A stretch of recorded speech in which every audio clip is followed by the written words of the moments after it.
আমি শ্রদ্ধার সাথে স্মরণ করছি আমাদের জাতির পিতা বঙ্গবন্ধু শেখ মুজিবুর রহমানকে। উনি বাংলাদেশের স্বাধীনতার স্থপতি। তার স্বপ্ন ছিল ক্ষুধা দারিদ্র্যমুক্ত উন্নত সমৃদ্ধ বাংলাদেশ করার। তিনি প্রথম সংবিধানে নারী পুরুষের সমান অধিকারটি প্রবর্তন করেছিলেন। বঙ্গবন্ধুর অসমাপ্ত যে কাজগুলো সেগুলো সমাপ্ত করার জন্য, সেগুলো বাস্তবায়নের জন্য তার সুযোগ্য তনয়া জননেত্রী শেখ হাসিনা সামরিক শাসকের রক্তচক্ষুকে উপেক্ষা করে 1981 সালের 17ই মে বাংলাদেশে ফিরে এসেছিলেন। এটা আমি বিশেষ করে সবাইকে মনে করিয়ে দিতে চাচ্ছি, কারণ তিনি ফিরে আসার জন্য আমাদের দেশটা অবশ্যই পরিবর্তিত হয়েছে। সেখানে সে দেশ আমরা আজকে এখানে এসে পৌঁছেছি, তিনি সেই সময় না ফিরলে সেটা আদৌ সম্ভব হতো না। আরেকটা বিষয় খুব গুরুত্বপূর্ণ, তখন যখন তিনি ফিরে দেশে এসেছিলেন তার বয়স কিন্তু খুবই কম ছিল। She was in her early 30s। তার দুজন শিশুকে তিনি কিন্তু রেখে এসেছিলেন এবং তিনি তার আগে এক্সাইলে ছিলেন।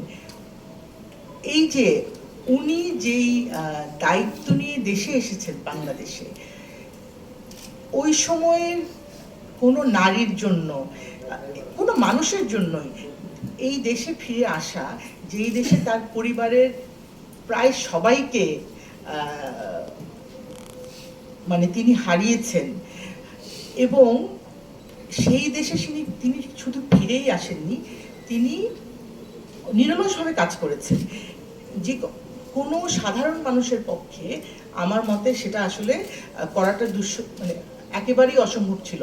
আমি কোনোদিন পারতাম না যে ওই দেশে ফিরত এসে আবার তাদের জন্য, তাদের জীবনমান উন্নয়ন করার জন্য, তাদের অধিকার আদায় করার জন্য তিনি যেভাবে কাজ করেছেন। এবং ওই বয়সের একজন নারী তার পরিবারকে ছেড়ে, সন্তানদের ছেড়ে এসেছেন সম্পূর্ণভাবে দেশকে এবং দেশের মানুষকে সময় দেওয়ার জন্য, রাজনীতির জন্য, তার দেশের মানুষের অধিকার আদায় করার জন্য, এবং অবশ্যই তার পরিবারের, তার পিতার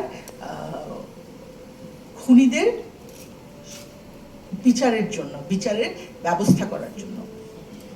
তো যাই হোক, আমরা নারীরা আসলে সাংঘাতিকভাবে মাল্টিটাস্কিং করতে পারি। এটা কিন্তু একটা, আমার মতে প্রথমে ভাবতাম যে এটা খুব ভালো গুণ, এটি কিন্তু আসলে দোষ। কারণ যে কোনো সময় একজন নারী 5টা-6টা কাজ কিন্তু, আমি আমার চাকরি জীবনে, আমার শিক্ষা জীবনে এবং এখন পর্যন্ত খুব কম পুরুষ সহকর্মীকেই দেখেছি যারা একসাথে 5টা জিনিস চিন্তা করতে পারেন। 5টা কাজের কথা বাদ দিলাম, 5টা ডিফারেন্ট জিনিস। যাই হোক, এটা মানে আই এম শিওর এটা সবার জন্য, এটা জেনারেলাইজ করা উচিত না। হয়তো অনেক আমার সাথে যারা কাজ করছেন তারাই এরকম ছিলেন, এটা হতে পারে। তো যাই হোক, আমার মতে এই যে আজকের যে আলোচনা, সেটা খুবই গুরুত্বপূর্ণ। সেটা আমাদের দেশ এখন অনেক উন্নত হওয়ার দিকে যাচ্ছে। জননেত্রী শেখ হাসিনার রূপান্তরকারী নেতৃত্বে আমরা আজ যোগাযোগ ক্ষেত্রে অনেক এগিয়ে গেছি। আমরা শুধুমাত্র মেগা প্রকল্প না, আমরা কমিউনিটি ক্লিনিক, আমাদের সবার জন্য স্বাস্থ্য পৌঁছে দেওয়ার চেষ্টা করছি মানুষের দোরগোড়ায়। আমাদের গড় আয়ু বেড়েছে, আমাদের মাতৃমৃত্যু এবং শিশু মৃত্যুর হার কমেছে, আরও কমা প্রয়োজন, সেদিকে আমরা যাচ্ছি, সেই লক্ষ্যেই কাজ করা হচ্ছে।